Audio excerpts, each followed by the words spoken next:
आज का जो रियल इंसिडेंट है वो हमें स्नेहा ने बताया, जो कि मुंबई के पुणे की एक चॉल के अंदर रहती है। थोड़ा सा इंट्रोडक्शन में आपको बता देता हूँ। जो स्नेहा ने मुझे बताया कि अक्षय भाई, हमारे यहाँ पे सब इस तरीके से रहते हैं जैसे एक ही परिवार का हिस्सा हो। कभी कभार कोई ना कोई लड़ाई तो कर ही लेता है, हर परिवार में बर्तन बजते हैं। उन्होंने बताया कि हमारे घर एक दूसरे से इतने भिड़के हैं कि अगर किसी दूसरे घर में कोई भी हंगामा हो रहा है तो वो हम ईजिली सुन लेते हैं, क्योंकि दीवारों में इतना ज़्यादा गैप नहीं होता।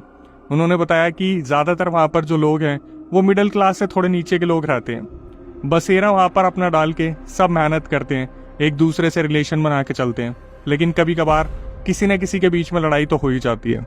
स्नेहा ने बताया कि बात है 2019 की, जब वो 9th क्लास में थी। उनकी एक दोस्त थी शिल्पा, जो 1 साल बड़ी थी उनसे और 10th क्लास में हुआ करती थी। स्नेहा ने बताया कि अक्षय भाई, हम सब स्कूल जाते थे एक ही ऑटो में।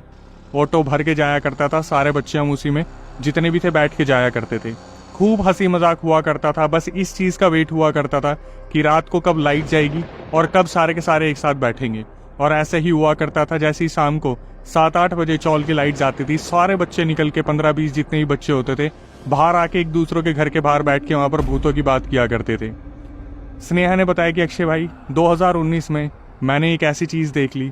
मेरे साथ साथ बहुत सारे चौल के लोगों ने और बच्चों ने ऐसी चीज़ें देखी 2019 में, हम सोच कर भी आज तक दंग रह जाते हैं, हैरान होते हैं, और वो चीज़ें अभी तक वहाँ पर हो रही हैं। ऐसा क्या हुआ, चलिए एक बार ध्यान देते हैं। स्नेहा ने बताया कि अक्षय भाई, 2019 में जब सब लोग बहुत खुश थे, अपनी जिंदगियों में व्यस्त थे, हम सब पढ़ाई लिखाई करते थे और पढ़ने लिखने के लिए स्कूल जाया करते थे। उसी टाइम पर स्नेहा की एक दोस्त थी जिनका नाम था शिल्पा। स्नेहा ने शिल्पा का नेचर बताया कि अक्षय भाई, शिल्पा जो थी वो बहुत ही हंसमुख किस्म की लड़की थी, हर किसी से खेलने मजाक करने वाली लड़की थी, दूसरों के घर आया जाया करती थी, दूसरों के काम किया करती थी। शिल्पा चौल में रहा करती थी अपने भैया भाभी और उनके बच्चे के साथ। सब कुछ बहुत अच्छा चल रहा था। एक दिन शिल्पा की शायद किसी लड़की से बहस हो गई और उस लड़की ने शिल्पा पे इल्जाम लगा दिया कि मेरे घर के बाहर जो कपड़े मेरे सूखे हुए थे वो तूने चुराए हैं। शिल्पा ने बहुत सफाई दी, बहुत अपने बारे में बताया कि मैं ऐसे बैकग्राउंड से नहीं हूँ। शिल्पा का पूरा परिवार गुजरात में रहता था, लेकिन वो अपने भैया भाभी के साथ रहती थी यहाँ पर, ताकि बच्चे की देखभाल कर पाए। शिल्पा ने बहुत समझाया, लेकिन कब वो बहस जो है लड़ाई में बदल गई और चौल वहां पर खड़ा होकर पूरा ड्रामा देख रहा था कि ये दोनों लड़कियां किस बात पे लड़ रही हैं। जब शिल्पा के भाई आए तो उन्होंने शिल्पा को बोला कि अगर तेरी ये हरकतें रही कि अगर तू ऐसे ही दूसरों से बहस करेगी, लड़ाई करेगी, तो मैं तेरे को वापस गुजरात भेज दूंगा। शिल्पा को उनके साथ रहना बहुत ज्यादा पसंद था। शिल्पा ने अपने भैया को समझाया कि भैया, मैंने कोई चोरी नहीं की, मेरे ऊपर फालतू में इल्जाम लगाया जा रहा है। उनके भैया ने बोला कि मुझे इस चीज़ का पता है कि तूने चोरी नहीं की, लेकिन तू ये जो बहस करती है, अगर सामने से कोई कुछ बोल रहा है तो वहां से चुपचाप चले जाने में आज के टाइम पे सबसे ज़्यादा जो है दिमाग वाली चीज़ होती है।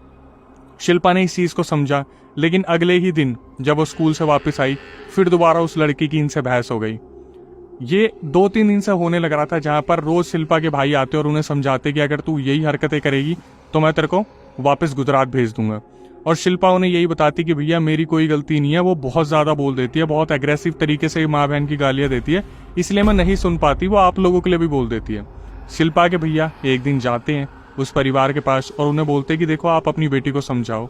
वो परिवार भी बोलता है कि हाँ यार, समझाना तो पड़ेगा, क्योंकि इनकी जब लड़ाई होती है तो पूरा चौल खड़ा होकर मजे लेता है, बीच में घी डालता है, कुछ ना कुछ ऐसा बोलता है जिनकी वजह से दोनों बच्चियां और भी ज़्यादा एग्रेसिव हो जाती हैं। दोनों परिवार आपस में सहमति बरतते हैं, लेकिन बोलते हैं ना कि जो चौल के बच्चे होते हैं वो उंगली करने से कहाँ पीछे हटते हैं। फिर दोबारा कहीं ना कहीं उस लड़की के जिसके कपड़े चोरी हुए थे उसके कान भर दिए गए और 4 दिन बाद फिर दोबारा जो है इन दोनों लड़कियों की आपस में लड़ाई होगी। लेकिन इस दिन शिल्पा जो थी वो बहुत ज़्यादा बोल गई थी, उसने बहुत सारी गालियाँ दे दी थी और उसके दिमाग में ये चल रहा था कि अगर आज भैया आएंगे तो वो मुझे बहुत डांटने वाले हैं, बहुत सुनाने वाले हैं और मेरे पास उस बात का कोई जवाब नहीं होने वाला। स्नेहा ने मुझे बताया कि अक्षय भाई, शिल्पा ने एक डिसीजन लिया कि वो अपने भैया के सामने एक ऐसा नाटक करेगी जो शायद आगे तक कोई उसे कुछ बोल नहीं पाएगा। शिल्पा के दिमाग में एक खुराफाती प्लान चल रहा था, ऐसा प्लान जो शायद जिंदगी में किसी को नहीं सोचना चाहिए था, नहीं करना चाहिए था। शिल्पा उस दिन घर पे अकेली थी, उसके भैया भाभी और उनका जो बच्चा था वो बाहर गए हुए थे मार्केट में सामान लेने के लिए। शिल्पा को एग्जैक्ट टाइम पता था मार्केट से किस टाइम आने वाले हैं। शिल्पा ने अपने भैया को फ़ोन करा और बोला कि भैया, मैंने सारा सामान तैयार कर लिया है, आप मार्केट से चिकन लेते आना, तो जब आप आ जाओगे तो मैं एग्जैक्टली बनाना शुरू कर दूंगी। शिल्पा ने फ़ोन पे पूरा टाइम का अप्रॉक्सीमेटली आइडिया ले लिया था कि कितने बजे तक आएंगे। शिल्पा का प्लान जो अभी मैं आपको बताने वाला हूँ, उसको आप जब सुनोगे तो आपके दिमाग में थोड़ा सा करंट तो दौड़ ही जाएगा, ये सोच के कि एक बच्ची जो सिर्फ 10वीं क्लास में है वो इतना बड़ा प्लान कैसे बना सकती है। शिल्पा ने जब अप्रोक्सीमेटली टाइम ले लिया था, उसे पता था कि भैया भाभी और बच्चा तब तक आ जाएंगे घर में, उसने क्या करा, अपने ऊपर वाले कमरे में एक चुन्नी ली जो कि उसने पंखे पे डाली, और आगे आप समझ सकते हो वहां पर पूरा नाटक इस तरीके से दिखाया गया कि वो कोशिश करेगी कि वो ऐसा कुछ कर रही है, और जब भैया भाभी उसे इस हालत में पकड़ लेंगे तो उनके दिल में सिंपैथी आ जाएगी कि हमने बच्ची को इतना कुछ बोल दिया कि बच्ची इस हालत तक पहुंच गई है। शिल्पा ने इसी तरीके से पूरा प्लान बना रखा था। शायद शिल्पा भूल गई थी कि उस घर में एक बच्चा भी रहता था जो उसे अत्तू अत्तू करके बुलाया करता था। स्नेहा ने मुझे बताया कि अक्षय भाई मराठी में अत्तू शायद भाई या बहन को बोला करते हैं। वो छोटा बच्चा शिल्पा को अत्तू अत्तू करके बुलाया करता था। शिल्पा ने अपने दिमाग में एक बार भी ये नहीं सोचा था कि अगर वहां पर कोई ऊंच नीच हो गई तो उनके परिवार को कितना लेना देना पड़ सकता है। शिल्पा के दिमाग में ये चल रहा था जैसे ही गेट की आवाज आएगी तो वो नीचे से कुर्सी खिसका के अपने प्लान को पूरी तरीके से इम्प्लीमेंट कर देगी, लेकिन जैसा सोचा था वैसा हुआ नहीं। जैसे ही शिल्पा के भैया भाभी और बच्चा घर में आने वाले थे, 4 घर छोड़ के उनके भैया का एक दोस्त रहता था जो शायद बाहर रहता था और वो यहाँ पर आ रखा था। शिल्पा की भाभी ने गेट को हाथ लगाया, खोला, बच्चा थोड़ा सा अंदर आया था, तभी जो दोस्त आ रखा था 4 घर छोड़ के उसने आवाज मारी उनके भैया को और वो सारे वहीं पर रुक गए। इतने में शिल्पा ने अपने प्लान को वहां पर इम्प्लीमेंट कर दिया, मतलब वो वहां पर झूलना शुरू हो गई। और उन्होंने ये सोचा हुआ था कि सब फटाफट से ऊपर वाले कमरे में आएंगे ये देखने के लिए कि मैंने कितनी प्रिपरेशन कर ली है खाने वाने की, लेकिन ऐसा हुआ नहीं। जो भैया थे वो अपने दोस्त से बात कर रहे थे, जो भाभी थी वो अंदर आई, और जब वो ऊपर आई उन्होंने देखा इस हालत में शिल्पा को।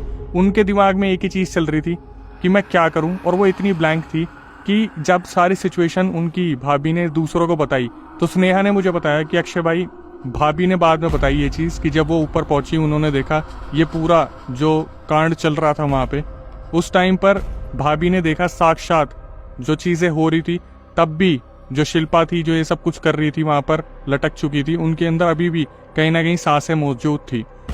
उनकी भाभी को कुछ भी समझ नहीं आया, वो इतनी ज्यादा ब्लैंक हो गई। जब तक वो कुछ करती तब तक शिल्पा ने वहां पर अपना छोड़ दिया जो भी था, और वो वहां पर सुन्न पड़ चुकी थी।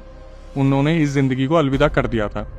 भाभी फटाफट नीचे भागती है भैया के पास और भैया को बुला के लाती है, और वहां पर कोहराम मच जाता है, पूरे चौल में हाहाकार मच जाता है कि ये इस घर में क्या हो गया। अब आप सोचोगे कि ये चीजें कैसे बाहर आई, कि शिल्पा ने ये चीजें कैसे बताई, किसे बताई, क्या हुआ क्या नहीं हुआ, क्योंकि ये तो उस तक था। लेकिन आगे जब आपको पता चलेगा कि ये चीजें बाहर कैसे निकली तो भी आप पूरे दंग रह जाओगे।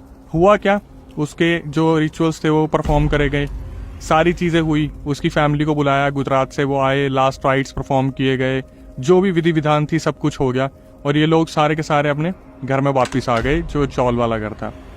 उसी रात की बात है जब उसी रात से एक्टिविटीज होना स्टार्ट हो जाते, लेकिन चौल बहुत छोटा था तो किसी ने इतना ध्यान नहीं दिया कि छोटी मोटी चीजें होती थी, जैसे बर्तन गिरते थे, कहीं पे मंदिर में जोत बुझ जाती थी, और भाभी इस चीज को ऑब्जर्व करती थी लेकिन कुछ बोलती नहीं थी। 13 दिन बीते, 14 दिन बीते, उसके बाद सब अपने अपने घर चले गए। जो गुजरात से आए लोग थे वो भी अपने घर चले गए, बाकी लोग भी घर चले गए। अब वहां पे रह कौन गए, भैया भाभी और उनका छोटा बेटा जो शिल्पा को अत्तू अत्तू कह के पुकारा करता था, बहुत प्यार करता था वो। कुछ ही टाइम बीता था जब भाभी ऑब्जर्व करती कि जो छोटा बच्चा है वो अपने आप में ही खेलता रहता है, घर के कोने में कहीं ना कहीं किसी से बात करता रहता है, टॉयज इधर उधर फेंके रहते हैं। तो वापिस आके जब भाभी देखती हैं तो कहीं ना कहीं टॉयज बिल्कुल सही तरीके से अरेंज होते हैं, लेकिन अत्तू अभी 6-7 साल का था और वो इतना मैच्योर नहीं था कि चीज़ों को अपने ढंग से कर ले। भाभी ने फिर भी कुछ नहीं बोला। ये एक्टिविटी 1 हफ्ते तक चलती रही, जहाँ पर भाभी को ऐसा लगता है कि अगर बाथरूम में, वॉशरूम में कहीं पानी पड़ा हुआ तो वो साफ मिला करता था, किचन में कुछ बर्तन है वो ठीक ठाक मिला करते थे, और भाभी शायद सोचती थी कि कहीं ना कहीं मैं सोचती हूँ इस बारे में ज़्यादा जो अभी हमारे घर में हालात हुए हैं, तो इसकी वजह से शायद मेरे दिमाग पे ऐसा असर पड़ रहा होगा, लेकिन उस तरीके से उन्होंने कभी नहीं सोचा। 10 दिन बीते और जो भाभी थी उन्होंने अपने बच्चे से पूछ लिया कि तू कौन सी इमेजिनरी फ्रेंड से अपने बात करता रहता है, मेरी भी बात करवा दे। तो अचानक से जो बच्चा था वो बोला कि मेरे सामने अत्तू बैठी है, अत्तू ही तो है, ये रही शिल्पा दीदी। और भाभी ने ये चीज़ सुनी और उनके बिल्कुल पैर सुन्न पड़ गए। वही सिचुएशन में पहुंच गई जो पहली सिचुएशन मैंने आपको बताई थी, बिल्कुल ब्लैंक हो गई थी वो। उनके दिमाग में ऐसा कभी नहीं आया था, उन्होंने सोचा नहीं था ऐसा कुछ होगा। जब वो भैया वापस आते हैं तो भैया को सारी बातें बताती हैं और भैया इंस्टेंट डिसीजन लेते हैं, क्योंकि बच्चा है और बच्चे के दिमाग में अगर ये बात बैठ गई तो वो सालों सालों निकलने वाली नहीं है। जो बच्चा अपनी आंखों से अभी देख रहा है, कहीं ना कहीं वो चीज़ हो भी सकती है, नहीं भी हो सकती, लेकिन फिर भी ये लोग क्या करते हैं, उसी दिन ये लोग उस चौल को वहीं की वहीं खाली करके और अपना दूसरा कहीं मकान ले लेते हैं। तो इस घर को पूरी तरीके से लॉक कर दिया जाता है। हालांकि इनके जो भैया थे शिल्पा के, उन्होंने इस चौल को खरीद रखा था। अब लॉक लगा के ये लोग चले जाते हैं। अब इस बात को 1 साल गुजर जाते हैं, लेकिन ये जो चौल के हालात है ये थोड़ी ना सुधरेंगे इतनी जल्दी। वहाँ पर बारिश आती थी, वहाँ पर लाइट जाती थी, वहाँ पर इसी तरीके से लोग रहते थे। लेकिन कुछ लोग थे जो शिल्पा के आसपास रहने वाले थे घर के, वो लोग ऑब्जर्व करते थे कि रात को 7 से 10 बजे के बीच में और सुबह 7 से 10 बजे के बीच में वहाँ पर अजीब अजीब सी आवाज़ें आया करती थी, जैसे बर्तन गिर रहे हैं या झाड़ू लग रही है, कुछ ना कुछ मूवमेंट होती थी, कोई चल रहा है, कोई उठ रहा है। हालांकि लोग वहाँ पर ज़्यादा ध्यान नहीं देते थे, ये सोच के कि यार घर बंद है 1-1.5 साल से, चूहे वगैरह होंगे, कहीं से बिल्ली घुस गई होगी, कुछ ना कुछ होगा अंदर। तो स्नेहा ने बताया कि अक्षय भाई एक दिन सारे बच्चे हम स्कूल से आए, अपने ट्यूशन व्यूशन पढ़ा, कुछ लोग खेले कूदे और अचानक से 7 बजे जो है लाइट चली गई। और 7 बजे वही टाइम था जिस टाइम पर ये सारा कांड हुआ था 1 साल 1.5 साल पहले। तो स्नेहा ने बताया कि हम जितने भी दोस्त थे, कम से कम 15-20 बच्चे थे, सारे के सारे ये उसी घर के सामने पहुंच गए खेलते कूदते, जो शिल्पा का घर था जहाँ ये पूरा कांड हुआ था।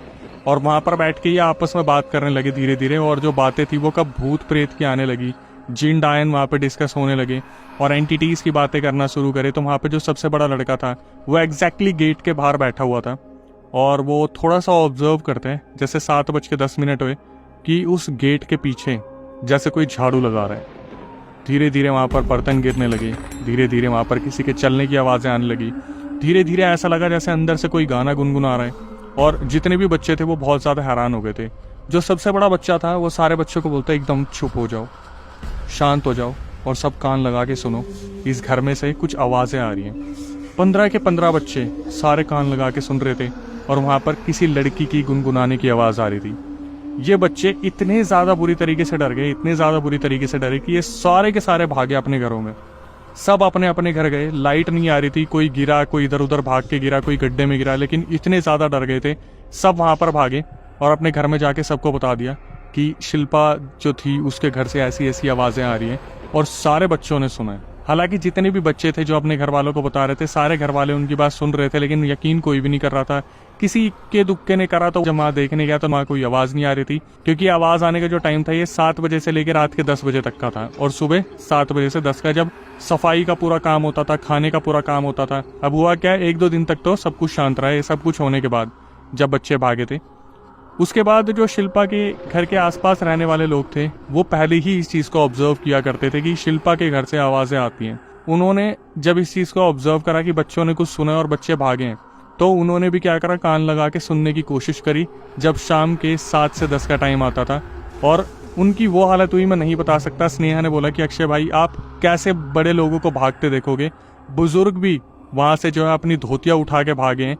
इतनी बुरी तरीके से वो डरे जो घर में रहने वाले थे उनके साइड में शिल्पा के, उन्होंने साक्षात वहाँ पर गुनगुनाने की आवाज़ सुनी। स्नेहा ने बताया कि सारे लोग वहाँ पे बुरी तरीके से भागे और चौल में इकट्ठे हुए रातों रात और सबको लेके आए जो जो बड़े थे और सबको सुनाया। तो अंदर से सफाई की आवाज़ आ रही थी, जैसे झाड़ू लग रही है, गुनगुनाने की आवाज़ आ रही थी, बर्तन एक जगह रखे जा रहे थे। बुरी तरीके से चौल में डर का माहौल फैल गया और समझ नहीं आ रहा था कि क्या करा जाए, क्योंकि उनके सामने तो अंतिम क्रिया हुई थी, सारा वो सब कुछ हुआ था जो जो होता है, 13वीं वगैरह सब कुछ हुई थी। उसके बाद भी ये चीज़ें वहाँ रुकने का नाम नहीं ले रही थी। स्नेहा ने बताया कि अक्षय भाई धीरे धीरे ये चीज़ें इस लेवल पे होने लगी जहाँ पर चौल में धीरे धीरे सबको महसूस होता कि उनके घर के आगे से जाने से ही काम बिगड़ने लगे हैं। जैसे आपने सुना होगा कि बोलते हैं कि ये घर ऐसा है, इसके सामने से जाओगे तो तुम्हारे काम बिगड़ जाएंगे। वहाँ पे जो आसपास रहने वाले जानवर थे वो धीरे धीरे बीमार होने लगे। जब सबने ऑब्जर्व करा उसके बाद ये सारी चीज़ें हुई, उससे पहले ये चीज़ें नहीं होती थी।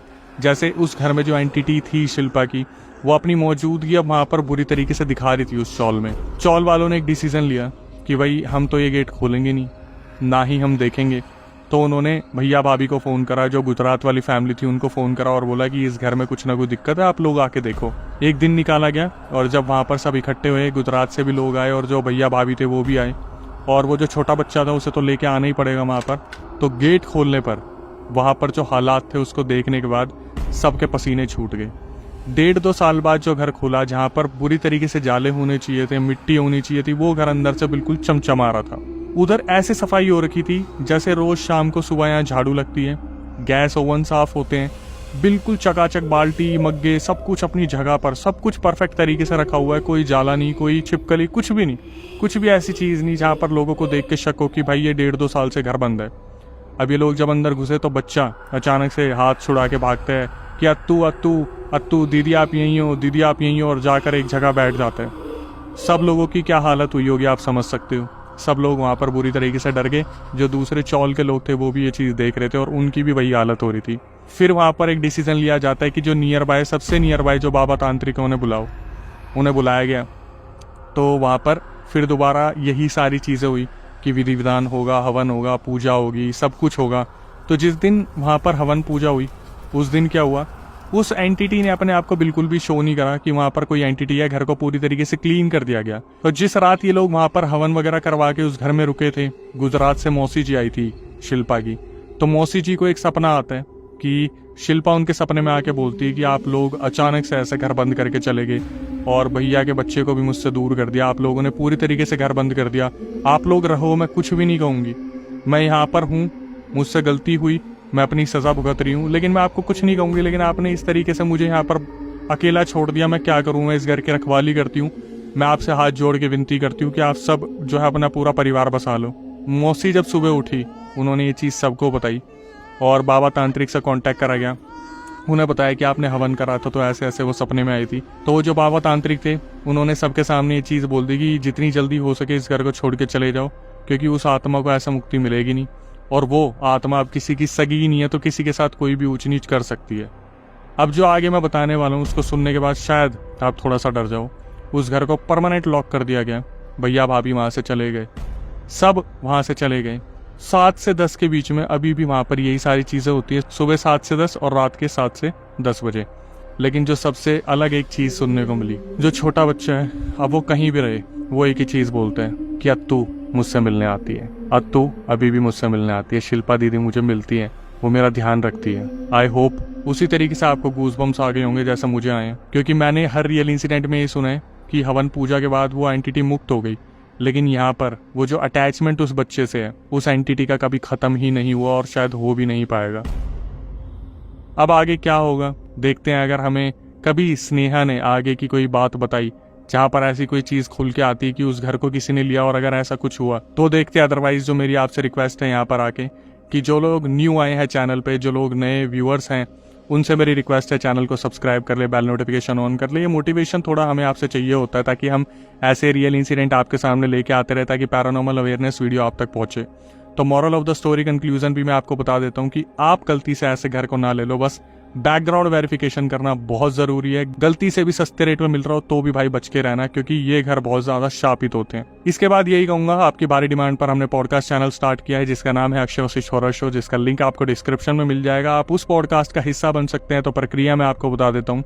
हमारा व्हाट्सएप नंबर आपको स्क्रीन पे दिख रहा होगा, डिस्क्रिप्शन में भी है। उस पर आपको पूरा रियल इंसिडेंट रिकॉर्ड करके भेज देना है और नीचे मेंशन कर देना है कि अक्षय भाई हम आपके पॉडकास्ट में आना चाहते हैं, दिल्ली में हमारा सेंटर है, हमारी टीम रिव्यू करेगी और आपको बुलाया जाएगा दिल्ली में। आप पूरा रियल इंसिडेंट अपना जनता के सामने बता सकते हैं, जहां पर और पैरानॉर्मल अवेयरनेस की हम बातें कर सकते हैं।